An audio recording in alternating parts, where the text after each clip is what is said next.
Bismillahirrahmanirrahim. Assalamualaikum warahmatullahi wabarakatuh. Alhamdulillahirrahmanirrahim. Puji syukur kehadirat Allah Subhanahu wa taala.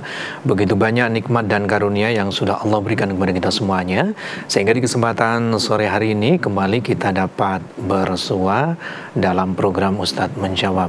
Bersama saya Ahmad Fauzan, dan tentunya narasumber sudah hadir. Ustadz Muhammad Ghazali sudah hadir. Assalamualaikum warahmatullahi wabarakatuh, Ustadz. Waalaikumsalam warahmatullahi wabarakatuh. Sehat hari ini, guys? Alhamdulillah sehat selalu. Dan tentunya di sore hari ini Anda sudah siap untuk mengikuti kajian kita di sore hari ini. Tema yang diangkat yaitu bukti kebenaran Islam. Nanti akan diterangkan oleh Ustadz. Persiapkan diri Anda. Mukadimah akan disampaikan oleh Ustadz mengawali kajian kita di kesempatan kali ini. Moga silakan, Ustadz. Bismillahirrahmanirrahim. Assalamualaikum warahmatullahi wabarakatuh. Innal hamdalillah nahmaduhu wa nasta'inuhu wa nastaghfiruh. Wa na'udzu billahi min syururi anfusina wa min sayyiati a'malina. May yahdihillahu fala mudhillalah wa may yudlil fala hadiyalah. Asyhadu an la ilaha illallah wahdahu la syarikalah wa asyhadu anna Muhammadan abduhu wa rasuluh. Allahumma salli wa sallim wa barik ala Muhammad wa ala alihi wa sahbihi ajmain. Qala Allah Ta'ala fi kitabihil karim, a'udzu billahi minasyaitonir rajim. Ya ayyuhalladzina amanu taqullaha haqqa tuqatih wa la tamutunna illa wa antum muslimun. Rabbi shrah li sadri wa yassir li amri wahlul 'uqdatam min lisani yafqahu qawli, amma ba'd. Para pemirsa dan juga para pendengar radio rahimakumullah. Marilah pada kesempatan sore hari ini selalu kita memanjatkan rasa syukur kita kepada Allah Subhanahu wa taala yang telah memberikan nikmat kepada kita. Dengan kita bersyukur, insya Allah nikmat-nikmat akan bertambah. Karena Allah berjanji, la in syakartum la azidannakum wa la in kafartum inna azabi lasyadid. Jika kamu bersyukur, pasti Allah akan menambah nikmatnya kepadamu. Dan sebaliknya, jika kamu semuanya kufur, tidak mau bersyukur kepada Allah, maka siksa Allah itu sangat pedih. Tentu kita akan memilih jalan kesyukuran. Jangan sampai kita termasuk orang-orang yang mendapatkan azab atau siksa dari Allah Subhanahu wa taala. Selanjutnya, salawat dan salam mudah-mudahan diberikan kepada Nabi Muhammad sallallahu alaihi wasallam yang telah berperan dalam kehidupan dunia ini untuk mengubah peradaban manusia. Beliau diutus di masyarakat Arab yang di situ banyak kejahilian. Manusia sudah menyamai seperti binatang. Dengan datangnya Nabi, dikembalikan derajat manusia sesuai dengan fitrahnya. Ini kalau manusia menyadari, ya.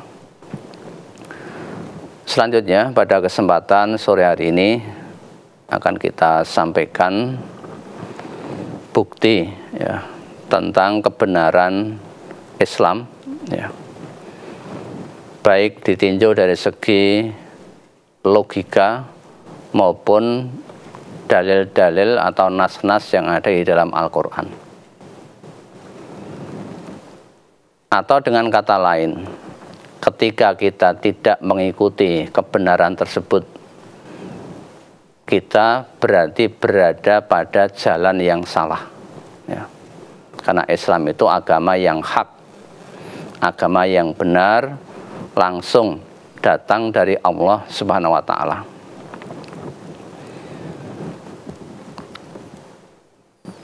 bukti tentang kebenaran Islam dengan memakai logika, ya.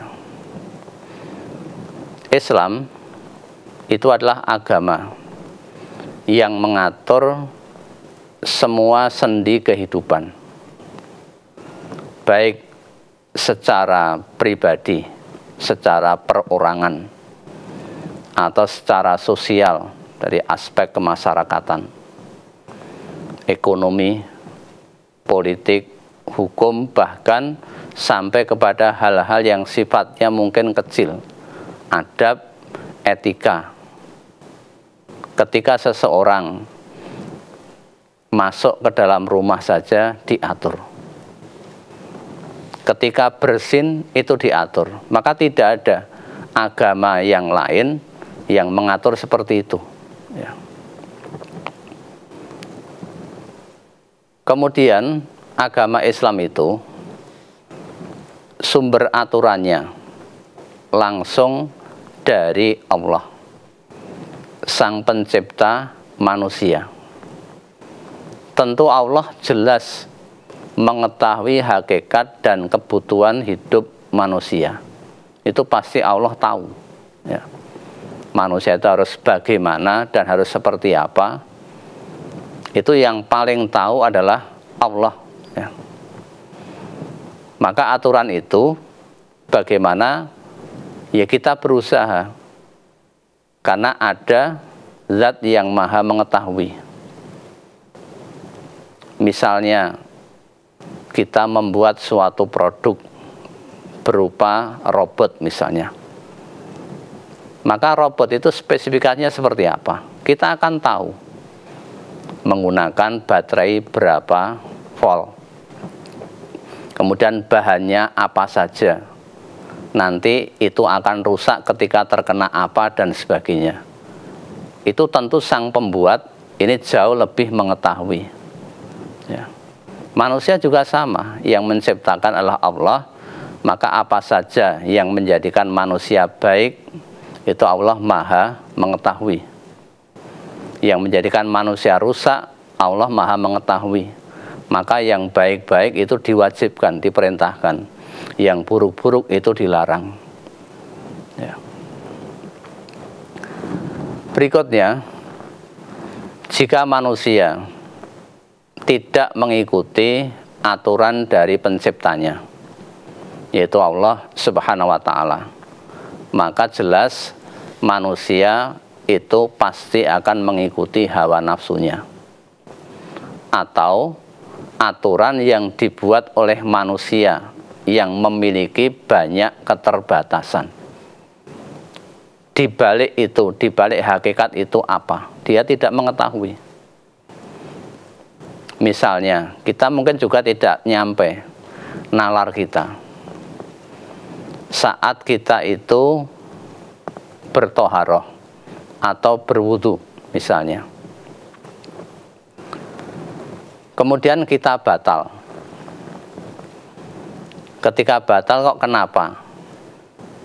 Yang dibasuh bukan daerah yang mengeluarkan hal yang batal tadi, tapi semuanya dicakup secara rata, ya. Kita tidak tahu hakikatnya.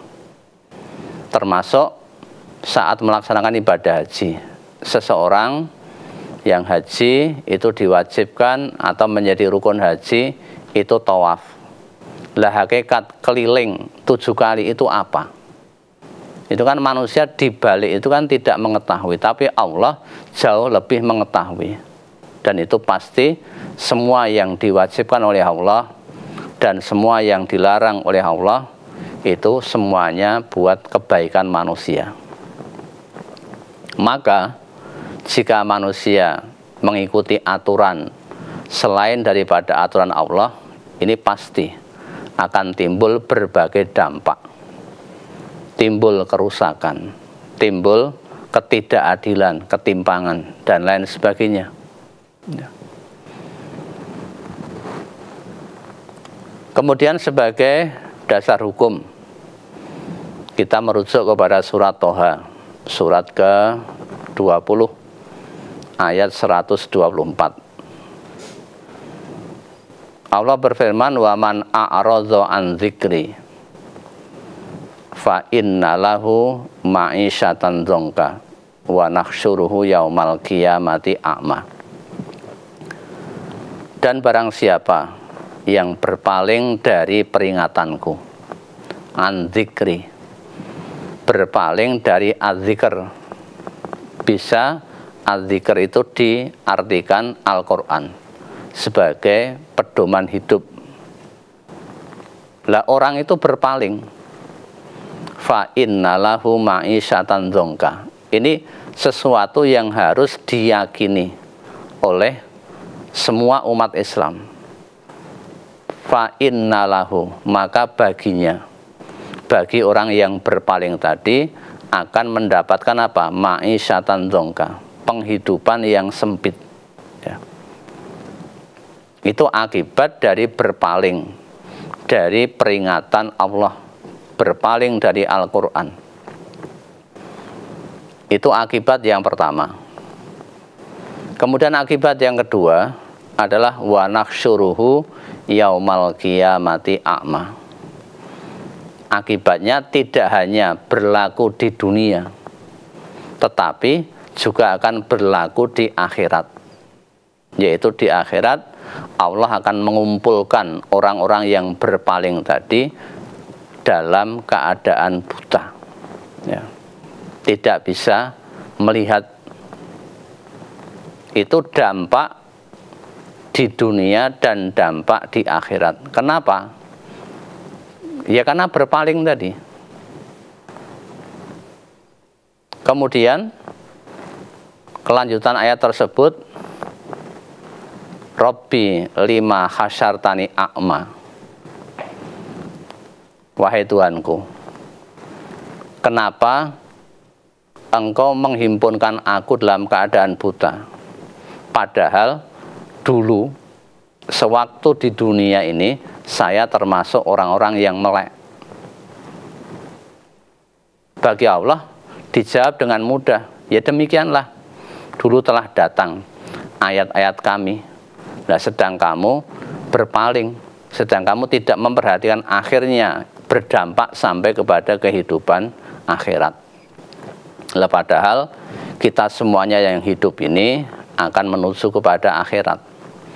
Itu tujuan utama semua makhluk atau semua manusia yang diciptakan di dunia ini. Tidak ada yang kekal berada di dunia. Nanti pasti dia akan mati, masuk kepada alam akhirat.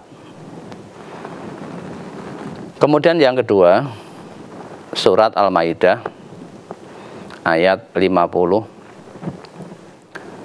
Afa hukmal jahiliyati yabghun. Ya. Apakah hukum jahiliyah yang mereka kehendaki? Jadi orang itu sudah diberikan hukum yang terbaik, aturan yang terbaik yang berasal dari Sang Pencipta, tetapi orang itu berpaling, lebih suka memakai hukum-hukum jahiliyah, hukum-hukum manusia yang memiliki segala macam keterbatasan. Wa man ahsanu minallahi hukman. Dan hukum siapakah yang lebih baik daripada hukum Allah, ya. Berarti hukum Allah itu, ketetapan Allah, itulah sesuatu yang terbaik. Tentunya ini diperuntukkan liqaumi yuqinun, bagi orang-orang yang yakin, bagi orang-orang yang memiliki keimanan yang mantap.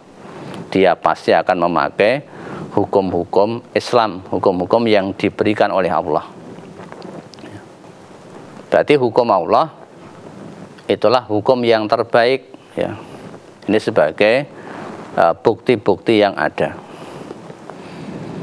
Sekarang kita lihat dari bukti historis atau bukti sejarah peradaban manusia yang diceritakan dalam Al-Quran.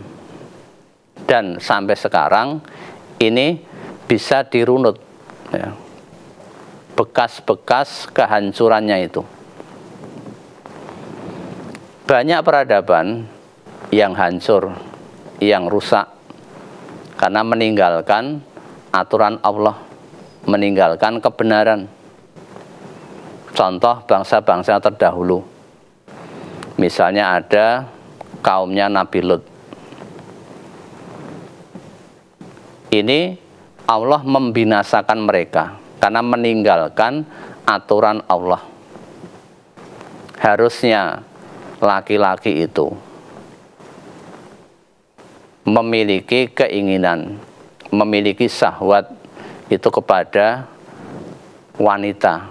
Tetapi kaumnya Nabi Lut ini menyimpang. Ada penyimpangan seksual. Laki-laki suka kepada laki-laki. Ini akibatnya karena meninggalkan aturan Allah, tidak taat terhadap aturan yang diberikan oleh Allah, maka dibinasakan. Banyak Quran yang menjelaskan kaum-kaum yang dibinasakan. Ini tujuannya apa? Menjadi pelajaran bagi orang-orang yang datang kemudian. Dan sekarang puing-puingnya masih ada. Ya. Kemudian ada Fir'aun,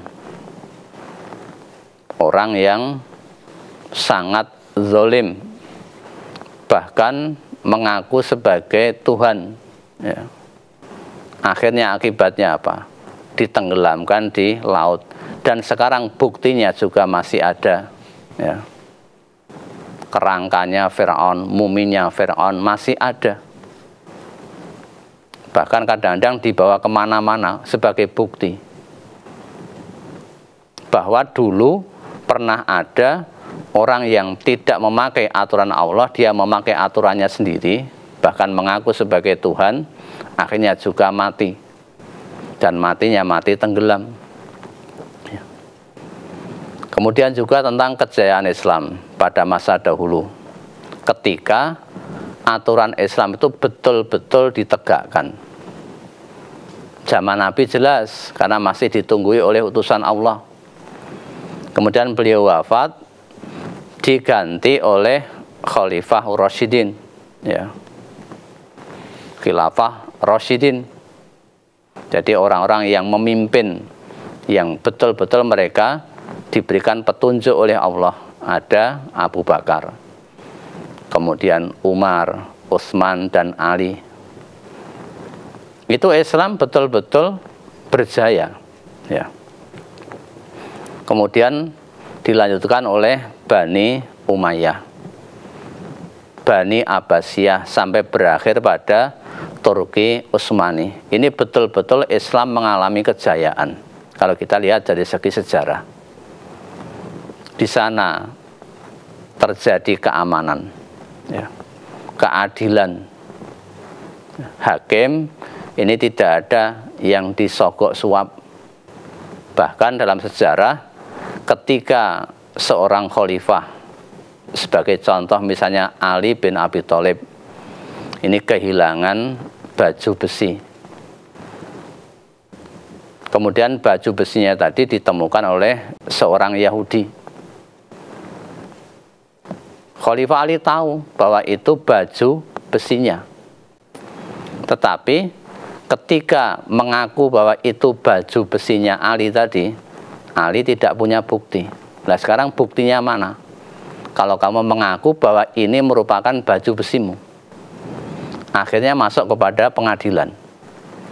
Di sana ada qadhi, ada hakim.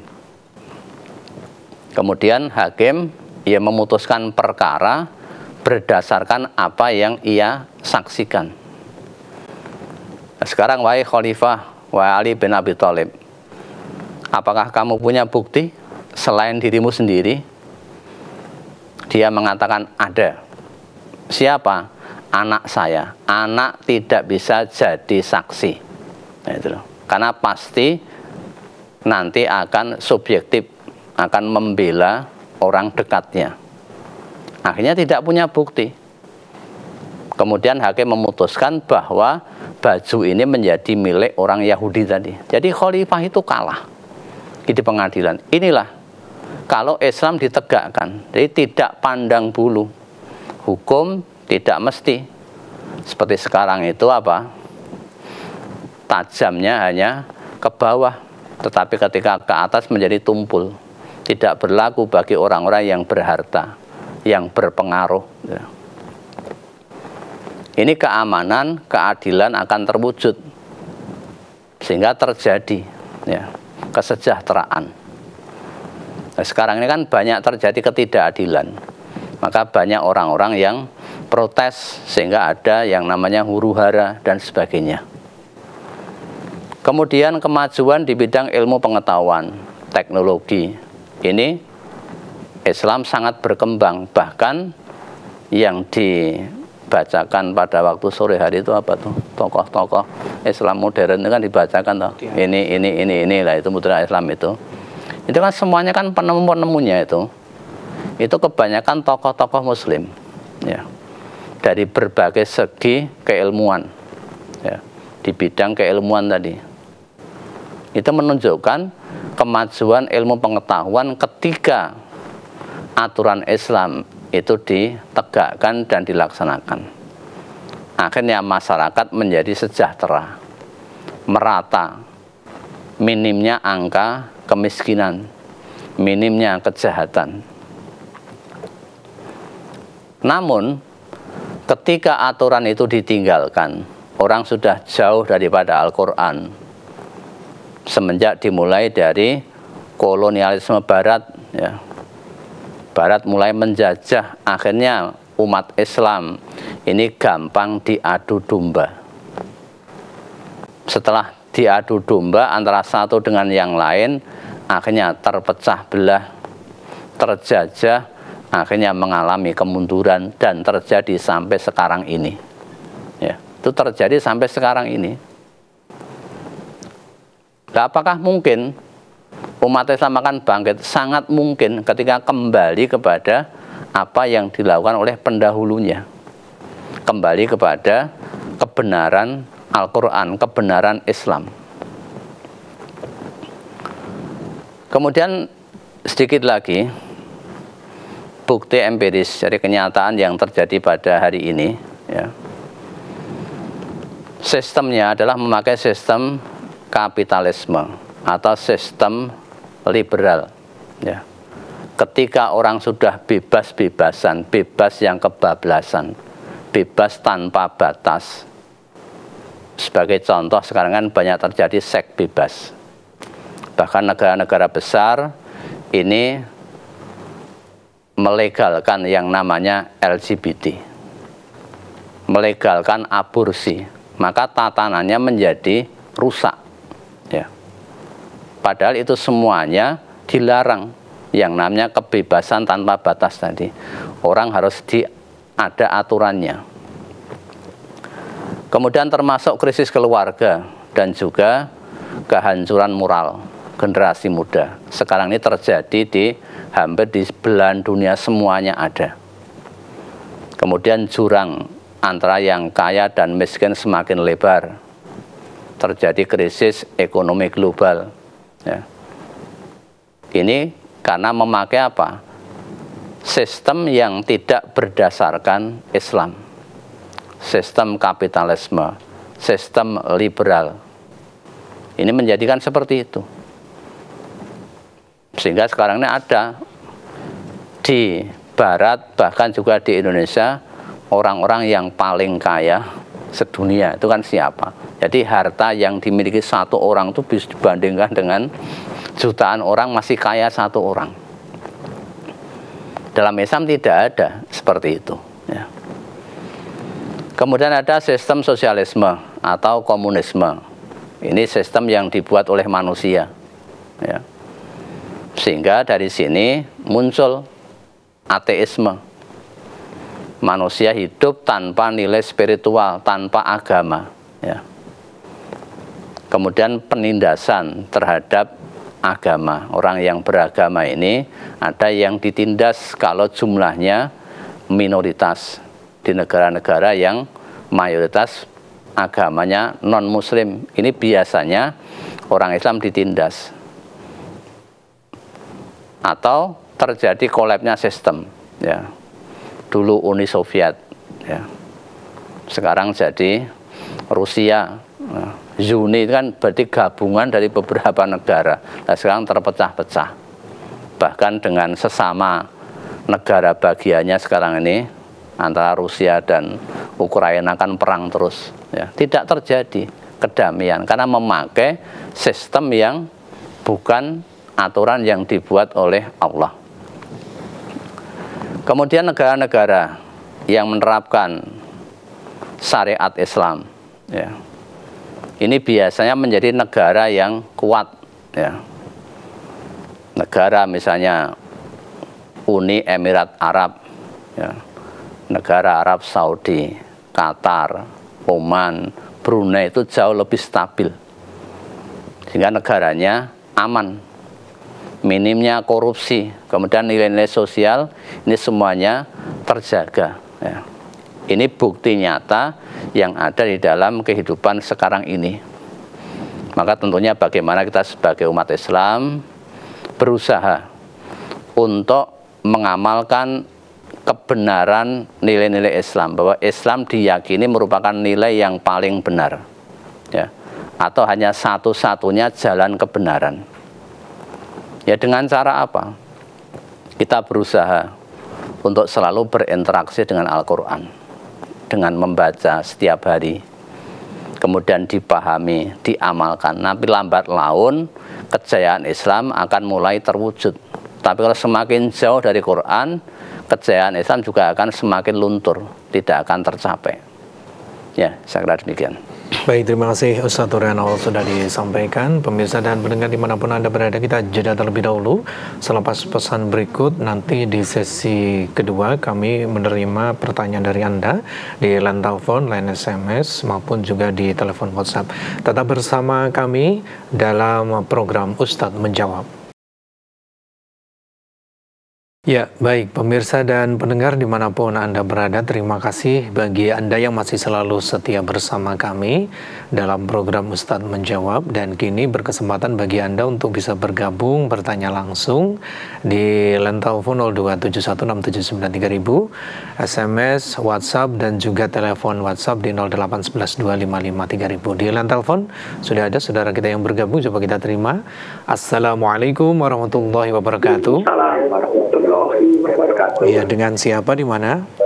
Dari Pak Basuki di Bobotsari, Purbalingga. Ya. Silahkan Pak Basuki. Assalamualaikum warahmatullahi wabarakatuh.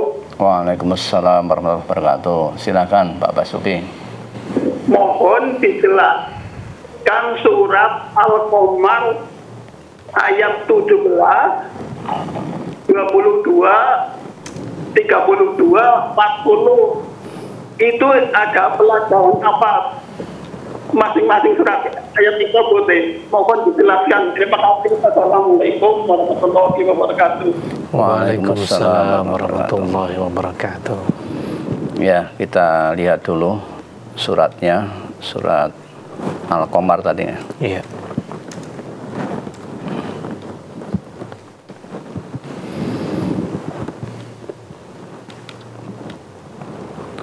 Jadi kita lihat dulu Bapak untuk surat Al-Qamar ayatnya 17, kemudian ada berapa tadi? 22, 32, 32, 40, memang itu hampir sama, ya. Walaqad yassarnal Qur'ana lidzikri fahal mim muddakir. Dan sungguh yassarnal Qur'ana, Allah telah memudahkan Al-Quran. Al-Quran itu mudah untuk dibaca, mudah untuk dipahami. Tujuannya apa? Lidzikri, ya. Jadi untuk dijadikan sebagai pelajaran, sebagai peringatan. Fahal mim muddakir, maka adakah orang yang mengambil pelajaran? Jadi Quran itu tidak sulit, ya. Tidak sulit untuk dibaca, tidak sulit untuk dipelajari. Maka adakah orang yang mau mengambil pelajaran? Jangan sampai nanti kita menganggap bahwa Quran itu adalah sesuatu yang berat. Agama itu mudah. Kalau kita berbicara masalah agama, tentunya tidak akan lepas daripada Al-Quran. Ya. Ad-dinu yusrun. Agama itu adalah mudah. Wa ma ja'ala, Allah tidak menjadikan di dalam agama, ya, di surat Al-Hajj itu ayat 78, wa ma ja'ala alaikum fid-dini min haraj. Allah tidak menjadikan dalam agama itu sesuatu kesempitan, sesuatu yang menyulitkan. Maka atas nikmat dan rahmat yang diberikan Allah, ini Quran dimudahkan untuk dipelajari dan mudah untuk diamalkan. Lah harusnya orang itu berlomba-lomba untuk mengamalkan isi Al-Quran. Tujuannya apa? Tujuannya agar mendapatkan kebahagiaan. Wasari'u ila maghfiratin mir rabbikum wa jannatin arduwas samawati wal ardu uiddat lil muttaqin.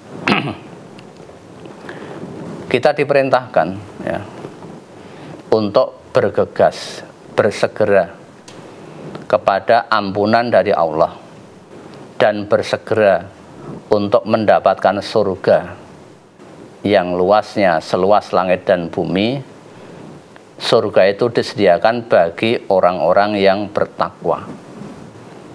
Untuk menggapai kepada ketakwaan, maka Allah memberikan buku petunjuk yang namanya Al-Quran.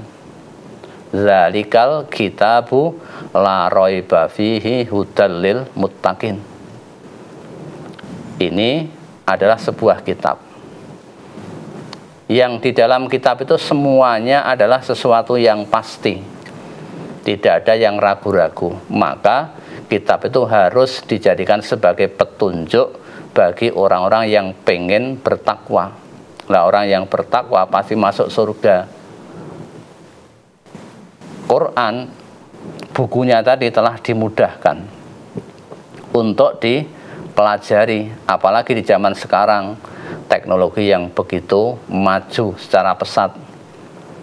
Ini untuk kita belajar tafsir Al-Quran itu sangat mudah, sangat terbuka, tidak usah harus membeli buku yang tebal-tebal, sudah ada terjemahannya dan juga bisa dipertanggungjawabkan, ya.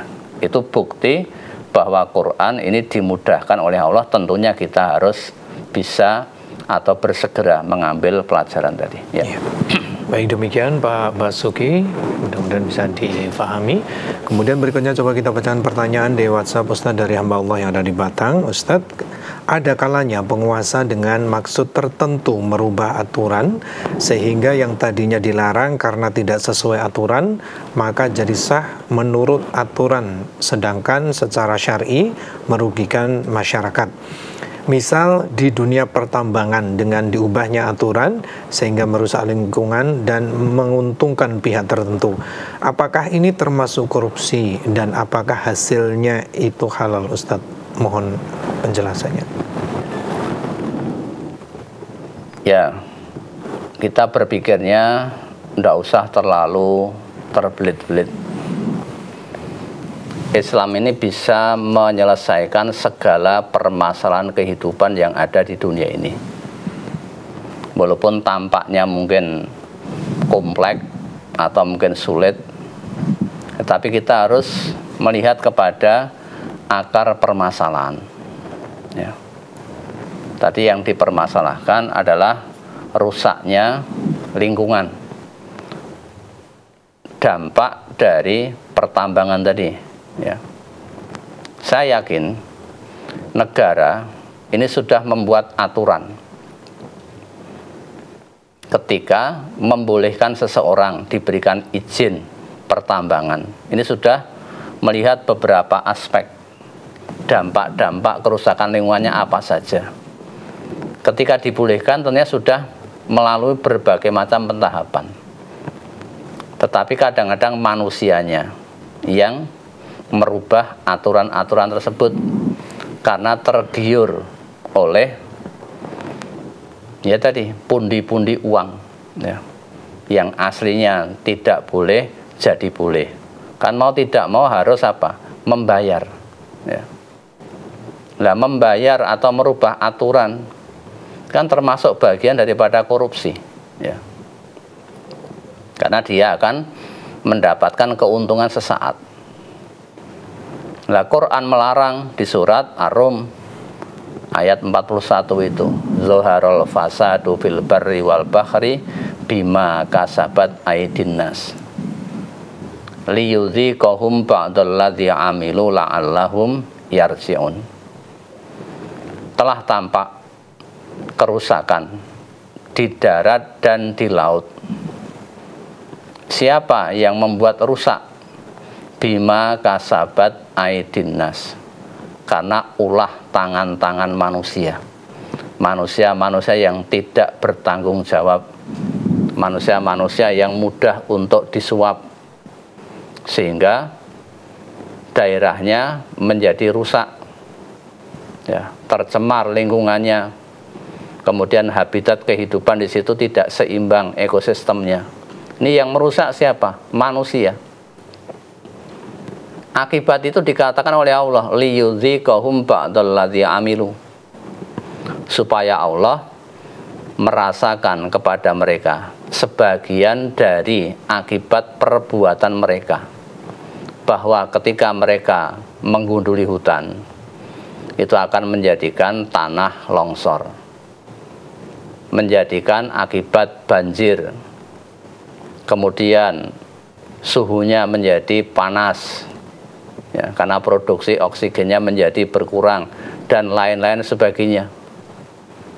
Itu semuanya ditimpakan seperti itu. Allah maha baik, la'allahum yarji'un, agar mereka itu sadar bahwa ketika saya berbuat kerusakan, ini mengakibatkan seperti ini, sehingga dia kembali kepada jalan yang benar ya. Maka jangan sampai Quran melarang wala tufsidu fil ardi, jangan kamu membuat kerusakan di muka bumi. Itu larangan banyak sekali.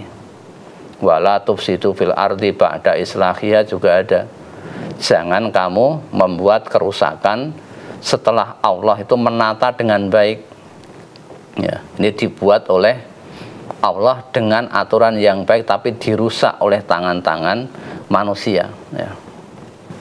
Apakah dia berdosa? Ya dosa, karena membuat kerusakan di muka bumi tadi ya. Iya, baik demikian. Kemudian berikutnya coba kita bacakan pertanyaan selanjutnya.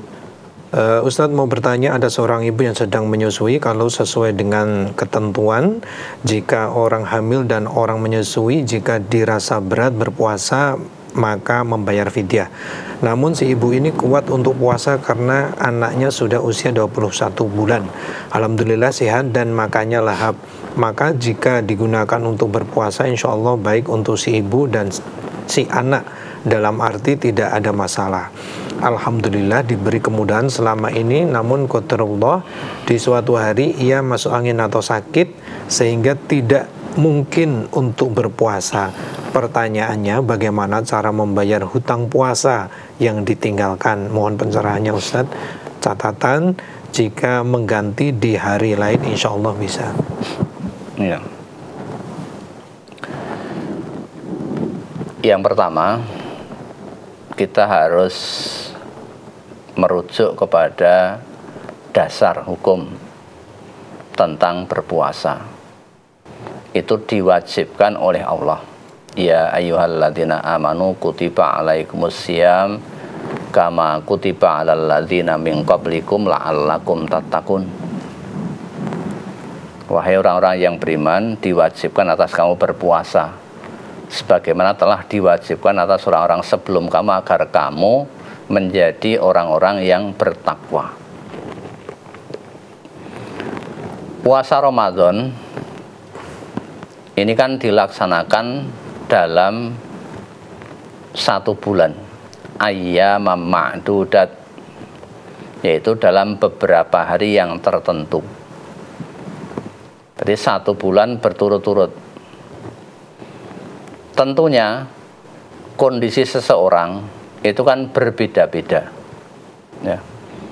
Ada orang yang mungkin sedang bepergian, maka dikatakan pada ayat itu, famangka namingkum maridon aw ala safarin fa'iddatum min ayyamin ukhar. Maka barang siapa di antara kamu ada orang yang maridon, ada orang yang sakit, aw ala safarin, atau dia sedang dalam bepergian, kemudian dia tidak berpuasa, fa'iddatum min ayyamin ukhar, maka bagi orang yang sakit tadi atau musafir tadi karena tidak berpuasa, tidak melaksanakan kewajiban, itu wajib mengganti pada hari-hari yang lain sebanyak hari yang ditinggalkan. Itu yang pertama. Kemudian yang kedua permasalahannya, wa 'alal ladzina yutiqunahu, dan bagi orang-orang yang berat untuk melaksanakan puasa, bisa jadi karena pekerjaannya atau karena sakit menaun yang tidak diharapkan kesembuhannya, atau bagi orang-orang yang tadi ibu yang menyusui, itu kan termasuk bagian daripada yang yutiqunahu, orang-orang yang payah, orang-orang yang berat. Maka sebagai solusi untuk menggantinya tadi dengan fidyatun, dengan membayar fidyah, diberikan kepada apa? Ta'amu miskin, makanan diberikan kepada orang miskin. Ini kan ada 3 permasalahan: sakit, safar, kemudian berat. Kembali ke pertanyaan, lah ibu tadi sesuai dengan apa yang diceritakan tadi, itu kan awalnya itu kan kuat walaupun dia sedang menyusui. Itu kan awalnya kuat, sudah mendapatkan beberapa hari, misalnya sudah dapat berapa, 15 hari misalnya, itu kuat. Kemudian di sela-sela itu, lah beliau ini sakit yang menyebabkan dia tidak kuat berpuasa. Oh, berarti penyebabnya itu bukan berat, tetapi penyebabnya karena sakit, karena hari sebelumnya dia kuat. Jadi kita mengambil kebiasaan yang ada sebelumnya. Karena sakit, berarti sebagai gantinya, sebagai qadha'nya, itu adalah mengganti pada hari yang lain, bukan membayar fidyah. Karena dia itu karena uzurnya, ilahnya itu karena sakit. Jadi mengganti pada hari yang lain. Lah tinggal sakitnya tadi berapa hari, atau 1 hari atau 2 hari, ya cukup diganti dengan 1 atau 2 hari tadi. Itu berdasarkan Al-Baqarah ayat 184 tadi, sehingga masalahnya tetap bisa ada solusinya, terselesaikan. Ya. Baik, terima kasih Ustadz. Itu tadi beberapa pertanyaan sudah dijawab langsung oleh Ustadz. Tidak terasa kita berada di akhir jumpa kita. Sebelum kita akhiri, penutupnya akan disampaikan oleh Ustadz. Monggo silahkan. Ya. Kepada para pemirsa dan juga para pendengar radio rahimakumullah, kita sebagai orang Islam ya, sudah diberikan buku petunjuk oleh zat yang mengetahui kebutuhan manusia, yang menjadikan manusia itu rusak apa, yang menjadikan manusia itu baik itu apa. Itu semuanya sudah dijelaskan di dalam Al-Quran ya. Dan itu kalau diterjang pasti akan menimbulkan dampak-dampak kerusakan. Sebagai contoh yang mudah, misalnya sekarang ini kan kejahatan. Kalau dulu kejahatan itu dilaksanakan oleh orang-orang yang sudah dewasa. Nah sekarang ini kejahatan sudah mulai dilakukan oleh orang-orang yang dikatakan sebagai anak, ya. Sehingga hukum itu kan tidak berlaku karena ini bagi anak, padahal hukumnya berlaku bagi orang dewasa. Tapi ternyata perbuatannya sama dengan orang dewasa. Sebagai contoh apa? Misalnya berzina, ya. Atau dia itu membunuh, ya. Kan sekarang kan modelnya ada geng-geng motor itu, tawuran, membawa pedang, disertai dengan minum-minuman keras, mabuk, ya. Jadi penyebabnya adalah mabuk. Dengan mabuk akalnya menjadi hilang, akhirnya tadi bisa berbuat asusila, bahkan bisa melukai, bahkan bisa membunuh, ya. Berarti orang ini kan tidak memakai atau melanggar hukum Allah, yaitu apa? Meminum minuman keras yang menyebabkan akalnya hilang, sehingga dia berani untuk melakukan hal-hal yang seharusnya tidak dilakukan. Rasa kasihan itu sudah hilang, sehingga membacok temannya sampai kepalanya bocor, bahkan sampai lehernya hampir putus. Itu tidak merasa bersalah. Itu karena jauhnya dari agama. Maka bagaimana semuanya saja kita kembali kepada hukum-hukum yang diberikan oleh Allah. Quran sudah dimudahkan, kita tinggal membaca, mempelajari, diamalkan. Pasti dunia ini berangsur-angsur akan menjadi baik, ya. Baik, terima kasih Ustadz kehadirannya, tausiahnya sore hari ini. Insya Allah di lain kesempatan bisa kita lanjutkan kembali. Assalamualaikum warahmatullahi wabarakatuh. Waalaikumsalam warahmatullahi wabarakatuh. Ya, pemirsa dan pendengar dimanapun Anda berada, demikian tadi program Ustadz Menjawab untuk edisi hari Kamis ini. Insya Allah kita akan jumpa di lain kesempatan. Saya Ahmad Fauzan undur diri. Alhamdulillahirrahmanirrahim. Subhanakallahumma bihamdika asyhadu an la ilaha illa anta astaghfiruka wa atubu ilaik. Billahi taufiq wal hidayah. Wassalamualaikum warahmatullahi wabarakatuh.